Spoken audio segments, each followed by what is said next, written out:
Rabaul, New Britain, March 14, 1942. Lieutenant Commander Saburo Matsuda stood on the dispersal apron of Lakunai Airfield, watching gun camera footage flicker against the wall of the briefing hut. The projector hummed, cigarette smoke curled toward the ceiling. Around him, 24 pilots of the Tainan Kokutai, the most decorated fighter group in the Imperial Japanese Navy, sat in attentive silence. The footage showed an American P-40 Warhawk, its shark-mouth paint scheme unmistakable, attempting to engage a Zero over the jungles of New Guinea. The American pilot's movements were jerky, uncoordinated. He climbed when he should have dived. He turned into the Zero's strength instead of away from it. The engagement lasted 11 seconds. The P-40 came apart in a spray of aluminum and fire, tumbling into the canopy below. Matsuda stopped the projector and turned to face his men. "This," he said, tapping the frozen frame with his pointer, "is what we are fighting. Notice the approach angle. He attempts a climbing attack against a superior aircraft. Notice the turn radius. He tries to match our maneuverability instead of using his speed to escape. This pilot has perhaps 200 hours in his cockpit. Some of you had 200 hours before you left flight school." Soft laughter rippled through the room. Petty Officer First Class Hiroshi Nishizawa, already an ace with 14 kills, raised his hand. "Commander, is it true the Americans train their pilots in only 6 months?" Matsuda nodded. 6 months, some even less. They believe that machines can compensate for skill. That quantity can replace quality. He allowed himself a thin smile. They are wrong. He clicked to the next slide, a reconnaissance photograph of Henderson Field on Guadalcanal, rows of American aircraft lined up wingtip to wingtip. "They have more planes than us. They will always have more planes. But a sword in the hands of a child is still just a stick. These men," he gestured at the photograph, "are children. Brave perhaps, determined certainly, but children nonetheless. They fly like men who learned from books, not from the sky." That night, Matsuda wrote in his diary an assessment that reflected the absolute confidence of Japanese naval aviation in the spring of 1942. The American pilot is a technician, not a warrior. He relies on his instruments, his radio, his armor plating. He does not understand that combat is fought with the spirit, not the machine. We will sweep them from the Pacific as we swept them from the Philippines. It is only a matter of time. What Saburo Matsuda did not know, what no Japanese pilot watching gun camera footage in those triumphant early months could have conceived, was that the children he dismissed were learning, adapting, developing tactics that would turn Japanese advantages into fatal weaknesses. He did not know that within 18 months, the Tainan Kokutai would be virtually annihilated, not by attrition, but by American pilots who had decoded every secret of the Zero and turned the sky into a killing ground. He did not know that the warriors of Yamato would come to fear the technicians they had mocked. But over the smoking ruins of Rabaul, over the carrier decks of the Philippine Sea, over the shattered remnants of Japanese naval aviation, he would learn. They all would. To understand the depth of Japanese contempt for American aviators, one must first understand what had forged that contempt: a decade of air combat experience that no Western nation could match, and a training philosophy that treated flying not as a skill to be taught, but as a calling to be earned through suffering. By December 1941, Japanese naval aviation had been killing in combat for 10 years. The invasion of Manchuria in 1931 had blooded the first generation. The war in China, beginning in 1937, had created the second. Pilots who had flown hundreds of missions against Chinese and Soviet aircraft, who had refined their tactics over the corpses of enemies, who had learned to read the sky the way a hunter reads the forest. When these veterans climbed into their cockpits at Pearl Harbor, they carried with them a collective wisdom purchased in blood that American pilots could not begin to comprehend. The numbers alone told the story. The average Japanese carrier pilot in December 1941 had logged over 800 flight hours. Many had exceeded 1,200. Their American counterparts averaged fewer than 300. But hours were merely the surface metric. Japanese pilots had combat hours. They had killed. They knew what it felt like to watch a man burn inside his cockpit. to see tracers converge on a target, to feel the shudder of their aircraft as rounds found flesh and metal. American pilots had trained against towed targets and flown formation exercises. They had never seen death from above. The training pipeline that produced these warriors was legendary in its brutality, and deliberately so. Each year, approximately 1,500 candidates entered the Yokaran program, the Imperial Navy's elite flight training system. Fewer than 100 would emerge as carrier-qualified pilots. The rest would wash out, break down, or be dismissed for failures so minor that American instructors would have considered them irrelevant. A student who landed 3 degrees off centerline was not corrected. He was eliminated. A pilot who hesitated for half a second before executing a maneuver was not counseled. He was sent to the fleet as a mechanic. The system was designed not to teach flying, but to filter for perfection.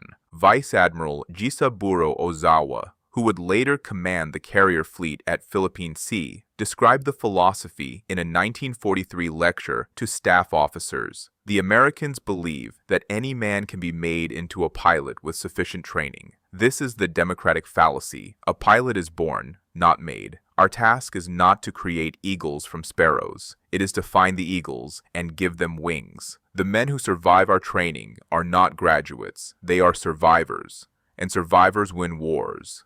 The results of this philosophy were undeniable. In the opening months of the Pacific War, Japanese naval aviators achieved a kill ratio that stunned Allied intelligence. Over the Philippines, over Malaya, over the Dutch East Indies, American and British aircraft fell from the sky at exchange rates of 10-1, 15-1, sometimes 20-1. Japanese pilots weren't just winning, they were annihilating. The Zero itself seemed proof of Japanese superiority. The Mitsubishi A6M was faster than anything the Americans flew, more maneuverable than anything the British possessed, and had a range that Western engineers initially refused to believe. When the first technical intelligence on the Zero reached Washington, analysts assumed the reports were exaggerated. No fighter could turn that tightly, climb that quickly, and fly that far. It violated the known equations of aircraft design. But the Zero did not violate physics. It merely traded what Western designers considered essential: no armor, no self-sealing fuel tanks, a lightweight frame that sacrificed survivability for performance. The Zero was built on the assumption that its pilot would never be hit, because the pilot would be too skilled to allow an enemy into firing position. It was a weapon designed for warriors who did not expect to be shot. Captain Motoharu Okamura, who commanded fighter units at Rabaul, expressed the prevailing wisdom in a briefing document distributed in February 1942. The American pilot approaches combat as an engineer approaches a problem, methodically, cautiously, by the manual. He is competent within his training, but helpless beyond it. He cannot improvise. He cannot adapt. When the unexpected occurs, he freezes. Our pilots live in the unexpected. We are raised on chaos. This is why we will always defeat them in equal numbers, and why their superior numbers will not save them. The mathematics, as the Japanese calculated them, were straightforward. Japanese training produced approximately 100 elite pilots per year, enough to replace losses in a limited war. Enough to maintain the core of expertise that made victory possible. The Americans would need years to train pilots to a comparable level, and they were starting from nothing. By the time American aviators achieved competence, the war would be over. Japan would control the Pacific from Hawaii to India. The negotiated peace would come before the Americans learned to fight. What the mathematics did not account for, what Japanese doctrine had no formula to measure, was what happened when the Americans stopped trying to match Japanese skill and started building a system designed to make skill irrelevant. The warriors of Nippon had perfection. The Americans were about to build a machine. The machine began in a cramped office at Naval Air Station San Diego 6 weeks after Pearl Harbor, in the mind of a lieutenant commander who had never fired a shot in anger but understood something the Japanese did not, that the age of the warrior was ending and the age of the system was about to begin. Lieutenant Commander John S. Jimmy Thatch was 37 years old, a career naval aviator with 3,000 flight hours and exactly 0 combat kills. He had spent the 1930s as a test pilot and tactics instructor, writing manuals that nobody read and developing doctrines that nobody used. He was, by Japanese standards, precisely the kind of theoretical officer they dismissed, a man who understood flight as equations rather than instinct. But Thatch had a gift that Japanese doctrine could not measure. He knew how to read an enemy. In January 1942, the first technical intelligence on the Zero reached his desk. Reports from the Philippines, from surviving pilots who had faced the Japanese fighter and lived to describe it. The picture that emerged was terrifying. The Zero could outturn any American fighter by a factor of 2. It could outclimb them by 30%. It could outrange them by 500 miles. In a traditional dogfight, the swirling individual combat that had defined aerial warfare since 1914, the Zero would win every time. Thatch spent 3 nights studying the reports. On the 4th night, he gathered his kitchen matches and began moving them across his dining room table, simulating engagements, testing geometries, searching for an answer to a problem that seemed to have none. "My wife thought I'd lost my mind," Thatch later recalled in a 1968 interview. "I'm sitting there at 2 in the morning, pushing matches around, muttering about deflection angles. She asked me what I was doing. I told her I was trying to figure out how to kill something that was better than us at everything. She went back to bed." What emerged from those nights of match pushing was not a maneuver, it was a philosophy. Thatch realized that the American pilot could not beat the Zero alone. The entire tradition of fighter combat, stretching back to the Red Baron and Eddie Rickenbacker, was built on individual skill, on the ace who mastered his machine and destroyed his enemies through superior ability. Against the Zero, that tradition was suicide. But 2 American pilots, working together, protecting each other, could create geometries that no single Zero could solve. The Thatch weave, as it came to be known, was elegant in its simplicity. 2 fighters flew in loose formation, separated by about 200 meters. When a Zero attacked one, he turned toward his wingman. The wingman turned toward him. Their paths crossed, and suddenly the Zero, committed to its attack run, found itself flying into the guns of the second American. If the Zero broke off, the original target was free. If the Zero pressed the attack, it died. The maneuver sacrificed everything Japanese doctrine valued. It was not graceful. It was not instinctive. It required constant communication, precise timing, and absolute trust in a wingman the pilot might have met 3 weeks earlier. It reduced the fighter pilot from an artist to a component, one half of a killing system that functioned not through individual excellence but through mechanical cooperation. Thatch presented his findings to the Bureau of Aeronautics in February 1942. The reception was skeptical. Captain Arthur C. Davis, a veteran aviator who had flown in the 1920s, voiced the objection that many felt. "You're asking our pilots to give up individual initiative, to fly a pattern instead of fighting a battle. What happens when the system breaks down? When a man has to think for himself?" Thatch's answer would define American fighter doctrine for the rest of the war. "Sir, if our pilots are thinking for themselves against Zeros, they're already dead. The Zero is better. The Japanese pilot is better. We cannot change those facts in 6 months. What we can change is how we fight. We stop fighting as individuals. We fight as teams. We fight as a system. The system doesn't need to be better than their best pilot. It needs to be better than their average pilot. And their average pilot has never faced anything like this. The training apparatus that emerged from Thatch's philosophy was unlike anything in the history of military aviation. At Corpus Christi, at Pensacola, at Jacksonville, the Navy constructed a pilot factory, not a school, a factory. The goal was not to produce aces. It was to produce competent, interchangeable components who could execute doctrine reliably under stress. Where Japanese training filtered for the exceptional and discarded the merely adequate, American training took the merely adequate and made them dangerous. The numbers reflected the ambition. In 1941, the U.S. Navy had graduated 3,112 pilots. In 1942, the number would reach 10,869. By 1943, it would exceed 20,000. Each pilot received approximately 300 hours of flight training, less than half what Japanese pilots accumulated, but standardized, systematized, and relentlessly focused on the tactics that would keep them alive against the Zero. Commander William Gus Widhelm, who oversaw fighter training at Jacksonville, summarized the approach in a memorandum to his instructors. "Forget everything you learned about dogfighting. We are not training gladiators. We are training soldiers. A gladiator fights until he dies or wins. A soldier follows orders, covers his wingman, and goes home to fight again tomorrow. The Japanese have gladiators. We will bury them in soldiers." The factory hummed. The system grew, and while Japanese veterans mocked the 6-month pilots stumbling through the skies over Guadalcanal, the machine that would destroy them was learning to walk. Soon, it would learn to run, but first, it would learn to die.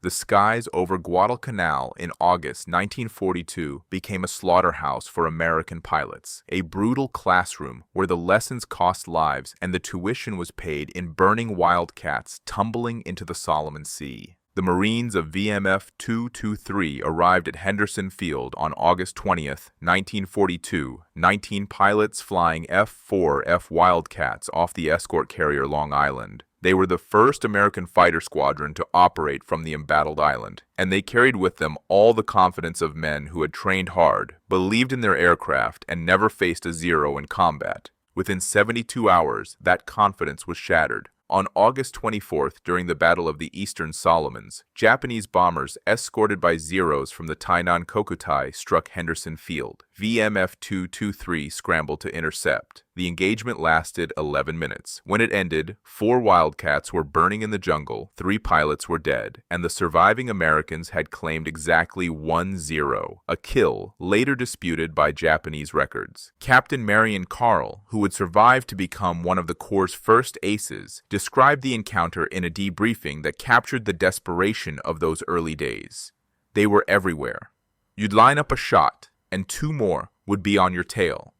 I saw Henderson take a burst and go into the trees. I saw Trowbridge try to turn with one and just come apart. The Zero does things that shouldn't be possible.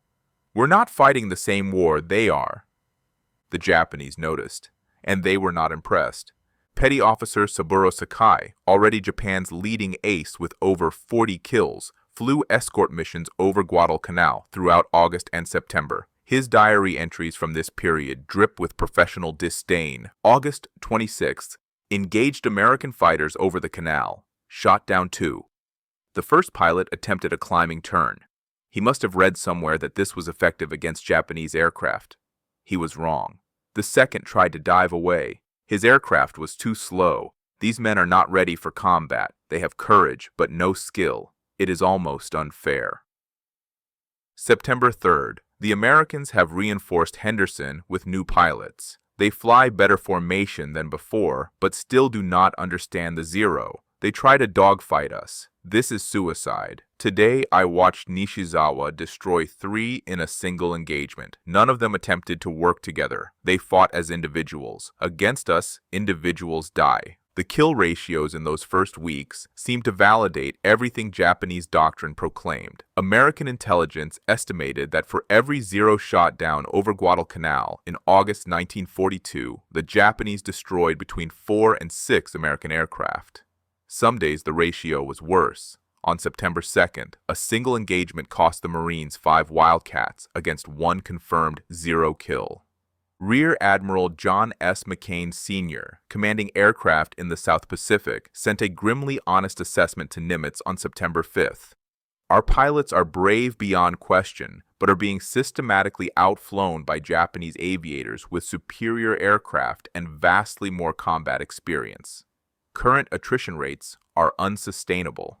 If losses continue at present levels, we will have no operational fighter strength within 6 weeks. The Japanese grew contemptuous. Lieutenant Commander Tadashi Nakajima, flight leader of the Tainan Kokutai, wrote an assessment for his superiors that September, which was captured after the war. The American pilot has 3 weaknesses that cannot be corrected by training.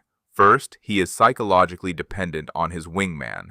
When separated, he panics. Second, he is physically soft. He cannot sustain high-G maneuvering and blacks out in turns that Japanese pilots execute routinely. Third, he is tactically rigid. He follows doctrine even when doctrine is killing him. These are not flaws of training, they are flaws of character. The American will never adapt because adaptation requires suffering, and Americans do not know how to suffer. The mockery extended beyond official reports. Japanese pilots began referring to American aviators as narashigoto, practice targets. The phrase appeared in letters home, in wardroom conversations, in the casual cruelty of men who had killed so often that killing had become routine. Even the Americans' attempts to adapt were mocked. The Thach weave, still new and imperfectly executed by pilots who had learned it in training but never used it in combat, became the subject of Japanese tactical analysis. Flight Warrant Officer Takeo Tanimizu, who would end the war with 18 kills, later described his first encounter with the maneuver. We saw two Americans flying this strange pattern, crossing back and forth like dancers. We laughed. 3 of us attacked together. The pattern broke apart immediately. We shot down both. Later we heard the Americans considered this their secret weapon. Some secret, some weapon. The low point came on October 25, 1942. During the Battle of Santa Cruz, Japanese aircraft devastated the American carrier Hornet and badly damaged Enterprise. American fighter pilots, flying combat air patrol over the fleet, were overwhelmed by coordinated Japanese strikes. 26 American aircraft were lost. Japanese losses totaled 25, and Japanese pilots claimed to have shot down more than 70 Americans. A wild overestimate that nonetheless reflected their absolute confidence in their superiority. That night, in the ready room of the damaged Enterprise, Lieutenant Stanley Swede Veitasa sat with his squadron mates in exhausted silence. Veitasa had shot down 2 Zeros and 5 bombers that day, an extraordinary performance that would earn him the Navy Cross. But he had watched friends die. He had seen the coordinated precision of Japanese attacks. He had felt, for the first time, what it meant to fight an enemy that was simply better. "We're doing something wrong," he said quietly. "Not just tactics, something fundamental. They know something we don't. And until we figure out what it is, we're going to keep dying." What Veitasa didn't know, what none of the exhausted pilots aboard Enterprise could have realized, was that the answer was already emerging. The Thach weave was spreading through the fleet. New pilots were arriving with better training. Intelligence officers were studying captured Zeros, learning their weaknesses. The system was learning, and the Japanese, blinded by their own success, were teaching it exactly what it needed to know. Over Vela La Vela, Solomon Islands, August 15, 1943. Flight Warrant Officer Kenji Yanagiya checked his fuel gauge, scanned the horizon, and felt, for the first time in his career, something he did not recognize as fear, but would later understand to be its beginning. He had been flying Zeros for 3 years. He had 41 confirmed kills. He had survived engagements over China, the Philippines, the Dutch East Indies, and 100 missions over Guadalcanal. He had watched friends die and enemies burn, and had never once doubted that when the sky filled with aircraft, he would be among those who returned. Today, the sky was wrong. Yanagiya was leading a fighter sweep, 8 Zeros from the 204th Kokutai, escorting bombers to strike American positions on Vela La Vela. They had crossed the slot at 18,000 feet, the bombers below and behind, the familiar geometry of 100 previous missions. And then the Americans had appeared, not from above, where Japanese pilots expected them, not in the ragged, undisciplined swarms that had characterized American tactics a year earlier. They came from below and behind, in pairs, 4 groups of 2 converging on the Zero formation from different angles simultaneously.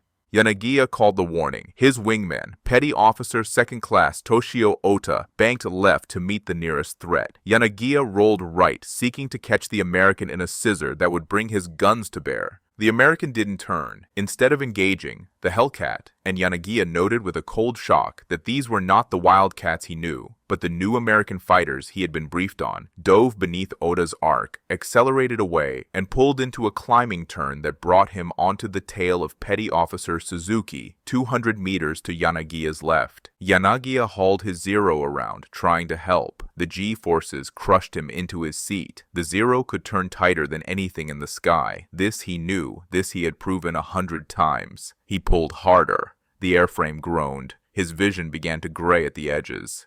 And the American was still there. Not turning with him, not trying to match his maneuver. Simply maintaining position, waiting. As his wingman, where had the wingman come from? Dropped onto Yanagia's tail. Tracers flashed past his canopy. Yanagia broke hard, felt the Zero shudder at the edge of a stall, and dove for the deck. Behind him he heard Suzuki's voice on the radio, a single word, "Tasakete," help, and then static. The engagement lasted 4 minutes. When Yanagia finally disengaged, diving through a cloud layer and running for Rabal at full throttle, he had lost 3 pilots. 3.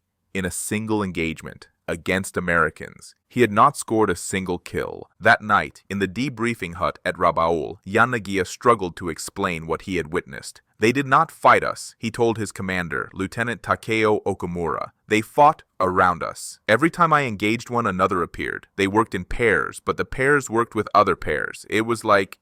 He paused, searching for words. It was like fighting a machine. No, not a machine. A net. Every move I made, the net tightened. Okamura listened in silence. He had heard similar reports before, scattered accounts that he had dismissed as the excuses of lesser pilots.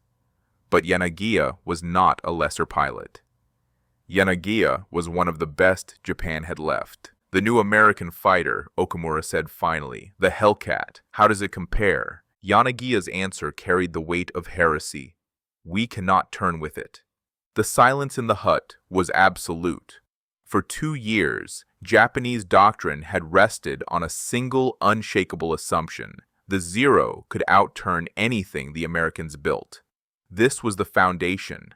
This was the truth that made kill ratios possible, that made individual skill decisive, that made the warrior supreme over the technician. Explain, Okamura said quietly. The Zero turns tighter, Yanagia said. At low speed, we still have the advantage. But the Hellcat, it turns well enough, and it is faster and stronger. I saw Ota hit one with a full burst. I saw the tracers strike the engine cowling. The American did not burn. He did not fall. He rolled away, and his wingman killed Ota while I watched. He looked down at his hands. I put 30 rounds into another Hellcat. I saw them hit. The pilot flew home. Our aircraft cannot absorb damage like that. If they hit us, we die. If we hit them... He didn't finish the sentence. 300 kilometers to the southeast, aboard the carrier Essex, Lieutenant, junior grade, Richard Dickey Stambuk was writing a letter to his father that would capture the American side of the transformation. Pop, something's changed. I can feel it. 6 months ago, the Zeros seemed invincible. We'd lose 2 or 3 guys for everyone we got. Now it's reversed. Today we bounced a flight of 8 Zeros over the slot. Got 4 confirmed, 1 probable, lost nobody, and it's not because we're better pilots than we were. It's because we finally figured out how to fight these bastards. We don't dogfight anymore. We slash and run. We work in pairs. We keep our speed up and never ever try to turn with them. The new Hellcat helps. God, does it help. But it's more than the plane. It's like we finally learned the rules of a game they've been playing for years, and now that we know the rules, we're rewriting them. The Zeros still turn tighter than us. They still climb faster at low speed. But Pop, I'll tell you something I'd never say in the ready room. I'm not scared of them anymore. I know what they're going to do before they do it, and they don't know what we're going to do at all. The numbers told the story the pilots felt in their bones. In August 1942, American pilots over Guadalcanal had achieved a kill ratio of approximately 1 to 4, 1-0 for every 4 American aircraft lost. By August 1943, the ratio had reversed to nearly 3 to 1 in American favor. The Japanese were losing 3 aircraft for every American they shot down.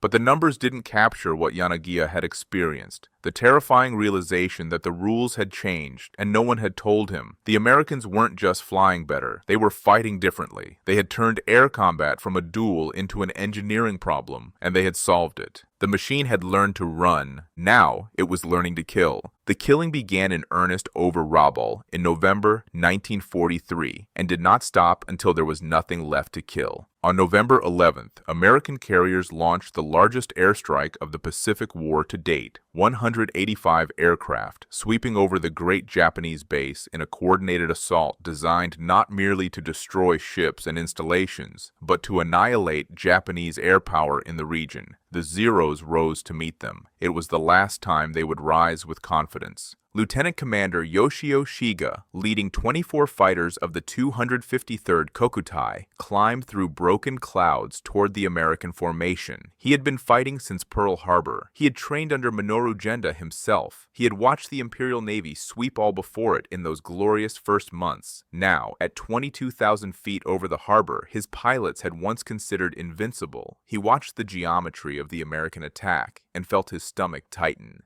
They came in sections of 4, 2 pairs working together, each pair covering the other, the sections coordinating like the fingers of a closing fist. When Shiga's Zeros engaged the lead section, the trailing section dropped onto their tails. When his pilots tried to disengage, they found Americans above them, below them, on every bearing. The sky had become a cage.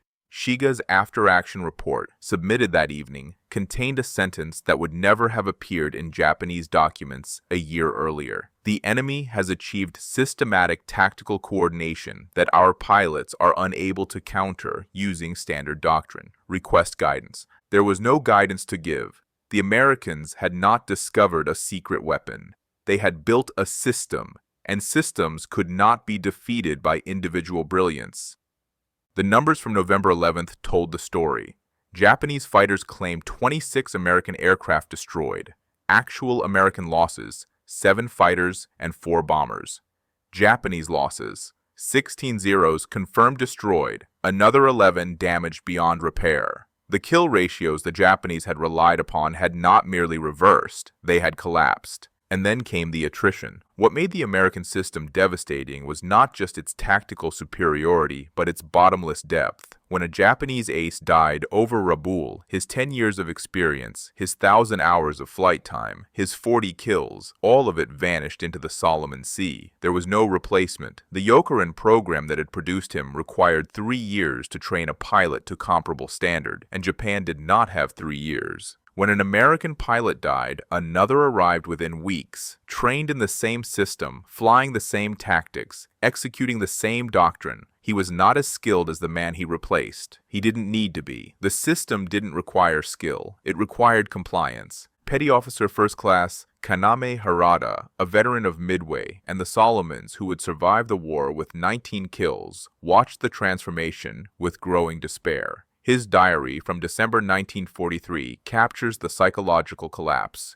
December 3rd, lost Yamamoto and Fujita today. Not the famous Yamamoto, a young pilot, only 20 years old, but gifted. He had 14 kills. Fujita had 9, both gone in one engagement. The Americans sent perhaps 40 aircraft against our patrol. We were 8. The mathematics alone. December 7th, 2 years since Pearl Harbor. 2 years. I remember thinking then that the war would be over in 6 months, that the Americans would sue for peace after we destroyed their fleet.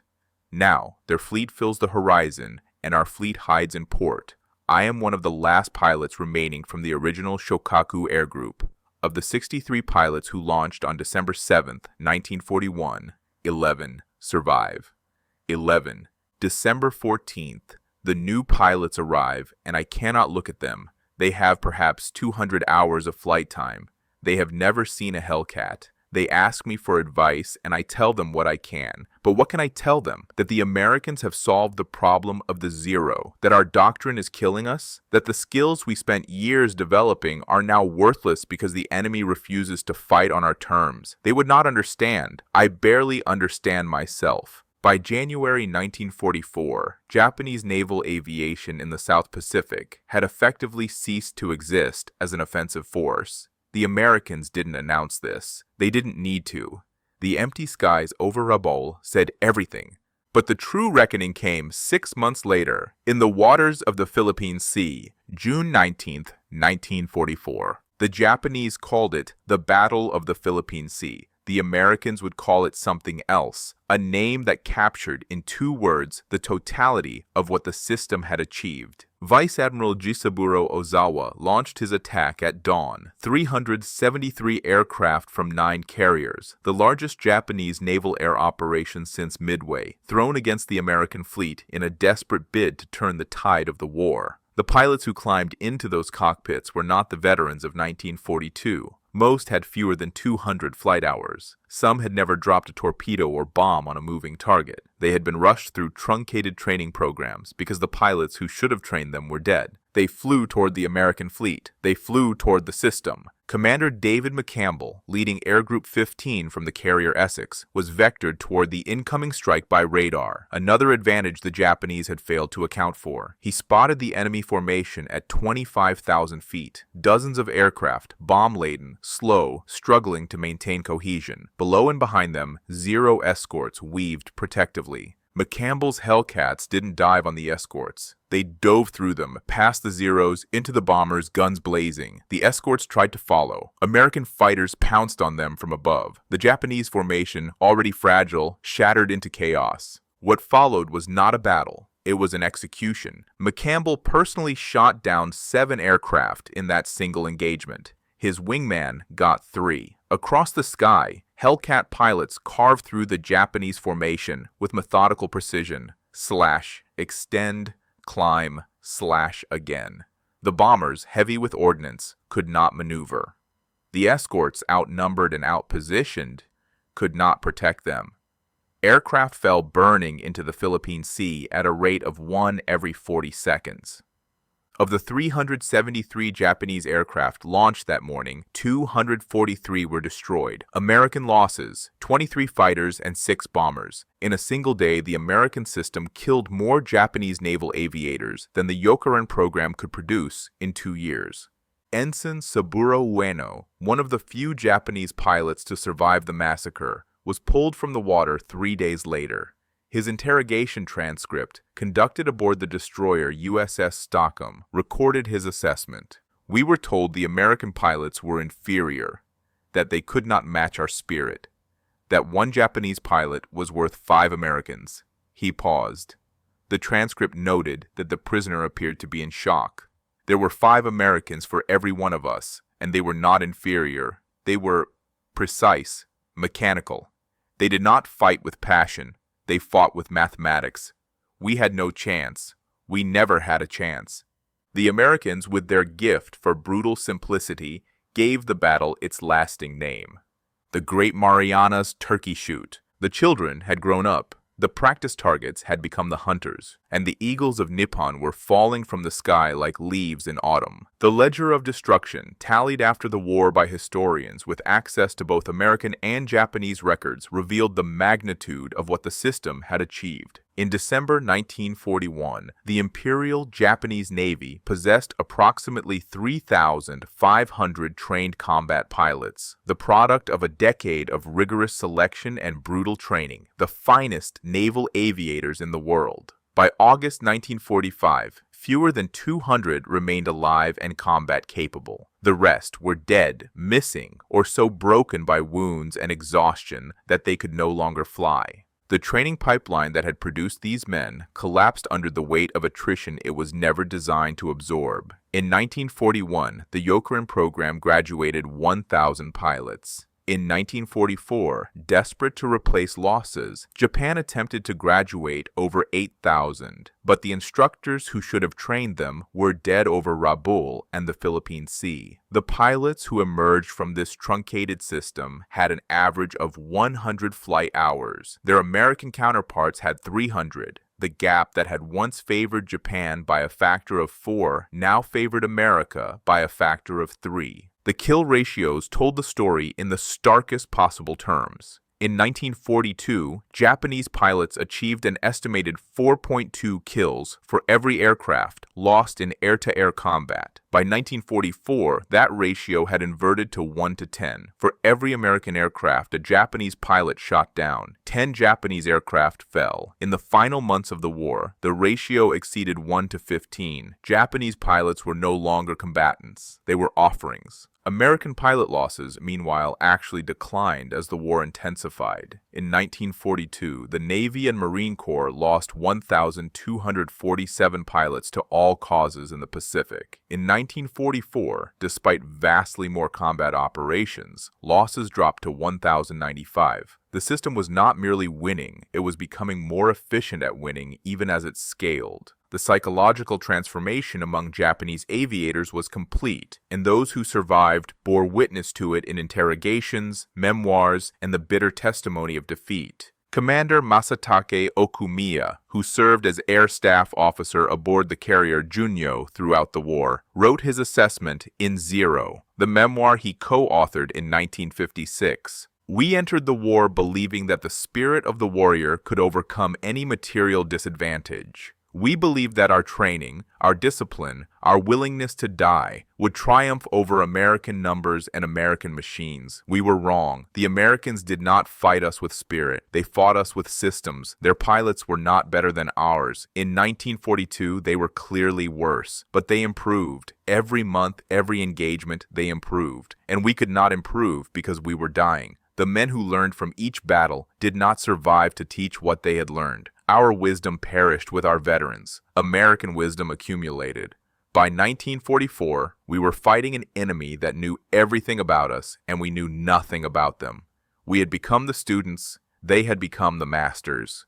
Captain Iyozo Fujita, who commanded fighter squadrons at Rabaul and survived the war with 11 kills, was interviewed by American intelligence officers in September 1945. The transcript captured his evolution from contempt to respect. In 1942, I thought the American pilot was a coward. He would not engage us directly. He would dive, fire, and run away. I thought this was weakness. I did not understand that it was doctrine. Doctrine designed specifically to defeat us. The American did not want to prove he was brave. He wanted to kill Japanese pilots and go home. This is a very different thing. By the time I understood this, most of my friends were dead. The Americans had not changed. We simply finally understood what they were doing. And by then, it was too late. Perhaps the most haunting admission came from Saburo Sakai himself, the ace who had dismissed American pilots as children in 1942, who had compiled 64 confirmed kills, who had survived wounds that would have killed lesser men. In a 1985 interview with an American aviation historian, he reflected on what he had witnessed.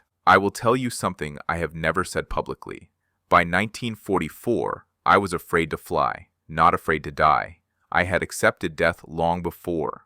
I was afraid because I no longer understood the enemy. In 1942, I could predict what an American pilot would do. He would try to turn with me. He would try to climb with me. He would make mistakes I could exploit. By 1944, they made no mistakes. They came in pairs, in fours, in eights. They never fought alone. They never fought fair. They would hit us and vanish and hit us again, and there was nothing we could do. I had 2,000 hours in the cockpit. The American pilots I faced had perhaps 300, and they were killing us. Not because they were braver or more skilled, because they had a system that made bravery and skill irrelevant. That is what I could not understand. That is what I was afraid of. How do you fight an enemy who does not need heroes? The question hung over the shattered remnants of Japanese naval aviation like an epitaph. How do you fight an enemy who does not need heroes? You don't.